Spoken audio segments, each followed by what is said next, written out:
Hello everyone, welcome to my channel interdimensional spirituality. कैसे हो आप लोग? नमस्ते, मेरा नाम योगिनी है और मैं इंडिया से हूँ। I welcome you all in the love and light of divine.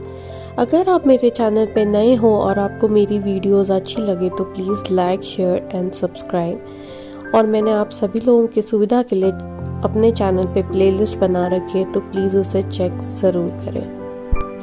And I am sorry, मेरी आवाज़ आप लोगों को डिफरेंट लगेगी क्योंकि I am suffering from cough and cold. आज का मेरा टॉपिक है how to break repeated karmic cycle and karmic patterns. क्या आपकी लाइफ में चीज़ें रिपीट होती हैं? क्या एक बार जो बुरी घटना आपके साथ घट चुकी है वो दोबारा आपके साथ होती है? क्या अक्सर आपके साथ ऐसा होता है कि स्कूल में अगर आपको बुली किया गया तो कॉलेज में भी आपको बुली किया जाता रहा? क्या आपके साथ ऐसा हुआ है कि टीचर ने सबसे ज़्यादा आपको ही पिक किया क्लास में और सबसे ज़्यादा आपको ही डांट पड़ी? क्या आपके साथ ऐसा होता है कि जॉब में आपको ही सबसे खड़ूस बॉस मिलता है और अगर आप नौकरी बदल भी लेते हो तो भी आपका बॉस दूसरा खड़ूस ही मिलता है? क्या आपके साथ ऐसा होता है कि अक्सर लोग आपका फ़ायदा उठा लेते हैं? और क्या आपके साथ ऐसा होता है कि दोस्त भी आपका फ़ायदा उठाते हैं? क्या आपके साथ ऐसा होता है कि आपके आसपास के लोग बीमार पड़ते रहते हैं और आप भी बीमार पड़ते रहते हो? क्या अक्सर आपको ऐसा लगता है कि आपकी लाइफ में चीज़ें रिपीट हो रही हैं? कल ये बीमार, परसों वो बीमार, आज आप बीमार। क्या आपके साथ ऐसा होता है कि अगर आप एक रिलेशनशिप में जाते हो तो आपका जो करंट पार्टनर है वो आपके एक्स की तरह बिहेव करने लगता है, या आपके साथ फिर से वो सारी चीज़ें रिपीट होती हैं? आपको चीट किया जाता है, आपको धोखा मिलता है, आपको वो रिस्पेक्ट और लव नहीं मिलता जो आप सामने वाले को देते हो। अगर ये सारी चीज़ें आपके साथ हो रही हैं तो आप एक कार्मिक साइकिल में फंसे हुए हो और आपके जो कार्मिक पैटर्न है वो रिपीट हो रहे हैं। कार्मिक साइकिल और पैटर्न को पहचानने का सबसे अच्छा तरीका है आपकी लाइफ में जो चीज़ें रिपीट हो रही हों उससे आप ये चीज़ समझ सकते हो। जैसे ज़्यादातर लोगों को जॉब से रिलेटेड, फाइनेंस से रिलेटेड या रिलेशनशिप से रिलेटेड इश्यूज होते हैं। एज फॉर एग्ज़ाम्पल, अगर रिलेशनशिप में उनका पहला पार्टनर सही नहीं था, चीट किया गया, उनको धोखा दिया गया, तो अभी करंट पार्टनर भी उनको चीट करता है और धोखा देता है। और ऐसे केस में आप समझ नहीं पाते हो कि मेरे साथ ऐसा क्यों हुआ, दोबारा मेरे साथ चीटिंग हुई, दोबारा मेरे साथ ये सारी चीज़ें रिपीट हुई। तो आपको नहीं समझ में आता कि आखिर आपके साथ सारी चीज़ें रिपीट क्यों हो रही हैं। आपने कुछ बुरा नहीं किया फिर भी ये सारी चीज़ें क्यों रिपीट हो रही हैं। कई बार आपके साथ ऐसा भी हो सकता है कि आप एक बार बीमार पड़े, उसके बाद आप दोबारा पड़ रहे हो बीमार, उसके बाद आप लगातार बीमार पड़ते ही जा रहे हो। आपको नहीं समझ में आ रहा कि आपके साथ क्या हो रहा है। आपके साथ ऐसा हो सकता है कि आपके फाइनेंसेस सही होने का नाम ही नहीं ले रहे। जब आप एक चीज़ करते हो तो दूसरी प्रॉब्लम अराइज हो जाती है। आपके साथ ऐसा भी हो सकता है कि आपकी जो फैमिली है वो आपको बिल्कुल भी सपोर्ट ना कर रही हो, हर चीज़ में मीन मेक निकाल रही हो, आपको बिल्कुल भी वो कैपेबल नहीं समझ रही हो।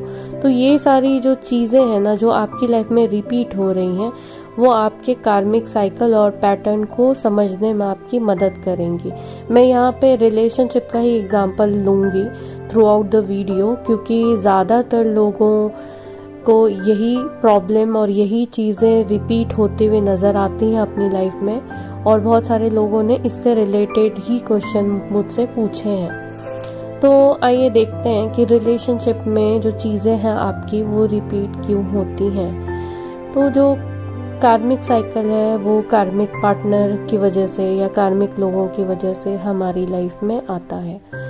तो अब क्या है कि वो कार्मिक रिलेशनशिप, वो कार्मिक पर्सन आपकी लाइफ में आता है ताकि वो अपना जो कर्मा है उसको बैलेंस कर सके, अपने कार्मिक डेट को बैलेंस आउट कर सके, और सबसे बड़ी चीज़ आपको लेसन दे सके।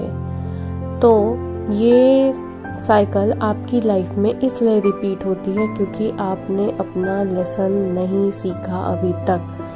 आपके रिलेशनशिप में प्रॉब्लम है तो आप सबसे पहले रिलेशनशिप को, जो आपका फर्स्ट रिलेशनशिप था, वो आप ध्यान से देखो कि उस समय आपके साथ क्या क्या हुआ था। हो सकता है फर्स्ट रिलेशनशिप में आपको वो प्यार, वो वैल्यू, वो वैलिडेशन नहीं मिला हो जितना आपने दिया हो। अब यहाँ पे मैं ये नहीं बोल रही हूँ कि आपकी गलती है, आपने ही कुछ किया होगा जिसकी वजह से उस पर्सन ने नहीं दिया, और नहीं, हो सकता है आपके पास्ट लाइफ के कर्म की वजह से या आपके इस लाइफ के किसी इशू की वजह से वो चीज़ें आपके साथ फर्स्ट टाइम हुई। लेकिन सबसे इम्पॉर्टेंट चीज़ ये है कि फर्स्ट टाइम वो चीज़ें होने के बाद क्या आपने उससे कुछ सीखा। जैसे कि पहले रिलेशनशिप में अगर उस पर्सन ने आपको वैल्यू नहीं दी, आपको डोमिनेट किया, आपको सही से रिप्लाई नहीं करना, आपकी बातों को इग्नोर करना, आपको फॉर ग्रांटेड लेना, इस तरह की चीज़ें उसने आपके साथ की, या फिर उसने आपको चीट किया, आपको धोखा दिया, इस तरह उसने किया, तो आफ्टर उस रिलेशनशिप के आपने क्या लेसन लर्न किया? क्या आपने ये सोचा कि वो पर्सन ही खराब था, मैं बहुत अच्छा हूँ, मैं बहुत अच्छी हूँ, मैं 100% ट्रू हूँ, मैंने अपनी साइड से सब कुछ सही किया है, वो पर्सन गलत है इसलिए उसकी गलती, मेरी 1% भी कोई गलती नहीं है और वो पर्सन ही गलत है? क्या आपने ये सोचा? या फिर आपने ये सोचा कि ठीक है, उस पर्सन ने मेरे साथ गलत किया, ये चीज़ें उसने मेरे साथ सही नहीं की, मैंने 100% दिया, उसने ऐसी मुझे रिटर्न नहीं किया, पर ऐसा क्यों हुआ? वो क्यों मुझे वैल्यू नहीं दे रहा था या नहीं दे रही थी? क्या ऐसा तो नहीं था कि मैं हर टाइम उसको कॉल या मैसेजेस कर रहा था या कर रही थी? कहीं ऐसा तो नहीं था कि उसके आने के बाद मैंने अपने ऊपर ध्यान देना ही बंद कर दिया था? कहीं ऐसा तो नहीं था कि मेरे अंदर कॉन्फिडेंस ही नहीं था? कहीं ऐसा तो नहीं था मेरे अंदर सेल्फ लव ही नहीं था? तो इस तरह की चीज़ें जब आप खुद से इंट्रोस्पेक्ट करोगे तो आपको समझ में आएगा। अगर आपने ये सारी चीज़ें अपने उस रिलेशनशिप के बाद करी और इन सब चीज़ों पे आपने काम किया तो आपकी लाइफ में वो पैटर्न कभी भी रिपीट नहीं होगा। पर अगर आपकी लाइफ में वो पैटर्न रिपीट हुआ है, यानी आपका सेकंड रिलेशनशिप, आपका थर्ड रिलेशनशिप भी फेल हुआ है, तो इसके पीछे का रीज़न सिर्फ इतना है कि जो लेसन आपको फर्स्ट रिलेशनशिप सिखाना चाहता था वो आप नहीं सीखे हो, और यूनिवर्स आपको तब तक वो पैटर्न रिपीट कराता है जब तक कि आप लेसन अपना लर्न नहीं करते हैं। जैसे एग्ज़ाम में अगर आप एक पेपर में बैक लगा लेते हो तो उस पेपर को आपको क्लियर करना ही पड़ता है। जब तक आप उसको क्लियर नहीं करते आप नेक्स्ट क्लास में प्रमोट नहीं होते। उसी तरह से यूनिवर्स का भी यही प्लान होता है। अगर आपके अंदर सेल्फ वर्थ का इशू है तो आपके पहले रिलेशनशिप में भी आपको वही चीज़ दिखाई दी होगी और आपके बाकी के रिलेशनशिप में भी आपको वही चीज़ दिखाई देगी। अब ये मैटर नहीं करता कि आप उसके बाद कितने रिलेशनशिप में गए हो। अगर आप 50 रिलेशनशिप में भी जाओ और अगर आप उससे कुछ नहीं सीखते हो तो वो चीज़ें 50 बार भी रिपीट हो सकती हैं, और यही नहीं, वो अगले जन्म में भी रिपीट होंगी। और हो सकता है ये लेसन आपने अपने पिछले जन्म में नहीं सीखा हो, इसलिए वो चीज़ पहली बार आपके साथ हुई थी। तो आप समझ रहे हो, ये साइकिल इतना बड़ा है जो सिर्फ एक जन्म का नहीं है, ये कई जन्मों का साइकिल है। तो इसको ब्रेक करने के लिए भी आपको बहुत अवेयरनेस की ज़रूरत है और बहुत पेशेंस की ज़रूरत है, और आपको हर चीज़ के बाद अपने आप को इंट्रोस्पेक्ट करना ही होगा, आपको ये लेसन लेना ही होगा। अब हम ये जानेंगे कि इस चीज़ को हम कैसे तोड़ सकते हैं, कैसे इस पैटर्न को हम ब्रेक कर सकते हैं। एक बार जब हम अपने इस पैटर्न को समझ जाते हैं कि ये चीज़ें मेरे साथ रिपीट हो रही हैं, रिलेशनशिप में मुझे चीट मिल रहा है या रिलेशनशिप में जो भी पर्सन मेरे साथ आता है वो मेरे लिए सीरियस नहीं है, मुझे इतना वैल्यू नहीं करता या फिर मुझे कमिटमेंट नहीं देता, तो ये पैटर्न आपके समझ में आ गया। तो अब आप क्या करोगे, अपने एक्शंस को आपको चेंज करना है। आप सेम चीज़ें रिपीट नहीं कर सकते। एज़ फॉर एग्ज़ाम्पल, अगर आप चाय बना रहे हो और उसमें आप चीनी की जगह नमक डाल रहे हो तो वो चाय आपकी नमकीन ही बनेगी। और ये मैटर नहीं करता, अगर आप 100 बार भी नमक डालोगे चाय में तो वो नमकीन ही बनेगी। ऐसा चमत्कार नहीं हो सकता कि आप नमक नहीं डालो और वो चाय मीठी हो जाए। तो आप जो इनपुट अपना डाल रहे हो ना, उसको आपको बदलना पड़ेगा। आपको यहाँ चीनी डालनी पड़ेगी ताकि आपकी चाय मीठी हो। उसी तरह से जो आपको अपना एक्शन है ना, वो बदलना होगा। अगर अभी आपकी लाइफ में एक ऐसा रिलेशनशिप है या आता है जो अगेन वो पैटर्न रिपीट करता है, जो आपको इतना वैल्यू नहीं करता, आपको थोड़ा फॉर ग्रांटेड लेता है, तो आपको क्या करना है? आपको मना करना है। आपको अपनी बाउंड्रीज़ बनानी है। आपको उनके सामने ये क्लियर करना होगा कि ये चीज़ें एक्सेप्टेबल नहीं हैं। लेकिन आपको उस डर में नहीं जाना है कि अगर मैंने उसकी बातें नहीं मानी या अगर मैंने उसको ऐसे क्लियरली बोल दिया कि मुझे कमिटमेंट चाहिए एंड अगर तुम कमिटमेंट देने को रेडी नहीं हो तो आप जा सकते हो, तो सामने वाला पर्सन चला जाएगा। तो आपको अपने अंदर इतना कंट्रोल होना चाहिए, अपना सेल्फ रिस्पेक्ट आपका इतना हाई होना चाहिए, अपना सेल्फ वर्थ इतना हाई होना चाहिए कि उसको ख़राब करने का मौका आप किसी को ना दो। इन केस एक पर्सन चला भी जाता है तो भी दूसरा पर्सन आपकी लाइफ में आएगा जो आपके नए वाइब्रेशन से मैच करेगा, आपके हाई वाइब्रेशन को मैच करेगा और आपकी लाइफ बिल्कुल चेंज होगी। ठीक इसी तरह अगर जॉब में या फाइनेंसेस से रिलेटेड आपके कोई इशू हो रहा है तो बार बार कंप्लेनिंग बॉक्स बनने की जगह कि मैं जहाँ जाता हूँ मुझे तो बॉस बुरा ही मिलता है, खड़ूस ही मिलता है, मेरे साथ तो अक्सर ये होता है, ये जो आप रिपीट मोड पे लगा के बैठते हो, या फिर मैं अक्सर बीमार रहता हूँ, या भगवान ने मेरे साथ बहुत बुरा किया है, मेरे घर में हमेशा प्रॉब्लम्स हैं, मेरे आसपास प्रॉब्लम्स हैं। तो इस तरह की चीज़ें आप जब रिपीट मोड पे लगा के रखते हो तो यहाँ पे भी आप एक साइकिल अपने लिए क्रिएट कर रहे हो।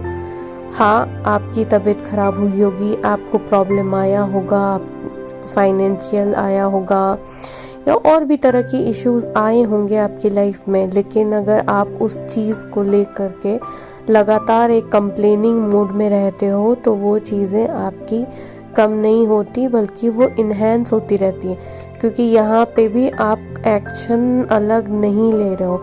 क्या आप बीमार हुए तो उसके बाद आपने एक्शन लिया अपने बेटर हेल्थ के लिए कि ठीक है, अभी मुझे ये प्रॉब्लम हुई, अब मैं अपना लाइफस्टाइल थोड़ा सुधारूंगा, अभी मैं हेल्दी खाऊंगा, अगर मुझे पेट की प्रॉब्लम हुई है तो मुझे हेल्दी खाना चाहिए, अगर मुझे सर दर्द की दिक्कत है तो मुझे बहुत ज़्यादा टाइम ऑन स्क्रीन पे नहीं बिताना चाहिए। तो इस तरह के चेंजेस क्या आपने अपने लाइफ में किए?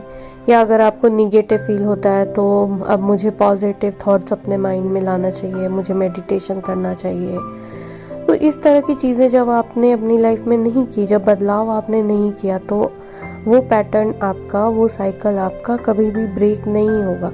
आप एक बार बीमार पड़े हो, आप दोबारा पड़ोगे, आप लगातार पढ़ते ही जाओगे, क्योंकि यूनिवर्स आपको ये बताना चाहता है, डिवाइन भी आपको ये बताना चाहते हैं कि आपको इससे ऊपर उठना है, इस चीज़ को आपको ब्रेक करना है। आपके अंदर जो इमोशनल ट्रॉमा होता है ना कहीं वो ही बीमारी का रूप लेके आता है। तो आपको ये चीज़ पहचाननी है और आपको इस चीज़ को ख़त्म करके आगे बढ़ना है। आपको पॉजिटिव होना है। जब तक आप एक्शन चेंज नहीं करोगे, थॉट प्रोसेस चेंज नहीं करोगे, तब तक ये जो पैटर्न चला आ रहा है वो ब्रेक नहीं होगा।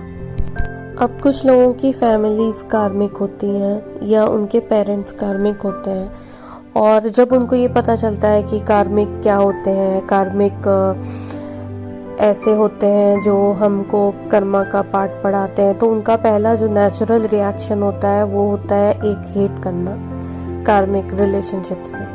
तो वो कार्मिक्स को ना बिल्कुल अलग और निगेटिव नज़र से देखने लगते हैं कि ये एक ऐसा पर्सन है मेरी लाइफ में जो मेरे साथ बहुत बुरा करने आया है, क्योंकि ये कार्मिक हिसाब किताब करने आया है, इसीलिए ये मेरे साथ बुरा ही करेगा। और अगर इन केस आपके परिवार वाले कार्मिक हैं तो ये चीज़ें और बहुत ज़्यादा इन्हेंस हो जाती हैं। हाँ, अगर वो कार्मिक हैं तो उन्होंने कुछ चीज़ें ऐसी करी होंगी जिसकी वजह से आपको प्रॉब्लम हुई होगी, लेकिन अगेन यहाँ पे आपका ही लेसन था, आपका ही कार्मिक लेन देन था जो आपका इस जन्म से नहीं कई जन्मों से चला आ रहा है। लेकिन यहाँ पे आपका एक साइकिल बन जाता है कि वो तो कार्मिक है, वो मेरे साथ बुरा करेगा ही। अब चूंकि आप ये चीज़ अपने माइंड में बार बार रिपीट कर रहे हो तो ये पैटर्न आपका ब्रेक हो ही नहीं रहा है, और आप रिपीट मोड पे लगा के रखे हो ये मेरा कार्मिक, ये मेरा भला नहीं चाहता, अब ये मेरा बुरा करेगा, और वो कार्मिक आपका बुरा कर रहा है। क्योंकि अगेन वो जो साइकिल है ना, आप उसको फिर से इग्नाइट कर रहे हो, आप उसको वो ईंधन दे रहे हो कि हाँ इसने बुरा किया, अब आपके मन में वो हेट्रेट आया और फिर वो राउंड एंड राउंड घूमता रहेगा।